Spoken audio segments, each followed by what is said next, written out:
বাঁধন কাঁদলেন, কিন্তু কেন?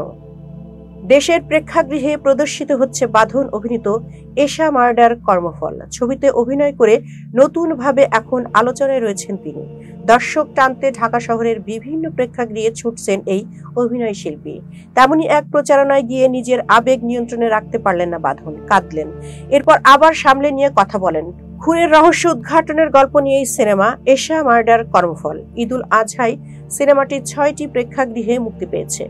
সিনেমার পরিচালক সানি সানোয়ার জানান, আগে থেকেই তাদের পরিকল্পনা ঢাকার মধ্যে থাকা। এরপর তারা সিনেমাটি ঢাকার বাইরে মুক্তি দিতে চান। তিনি বলেন, আমাদের সিনেমাটি দর্শক দেখলেই বুঝতে পারবে অন্যরকম একটি গল্প।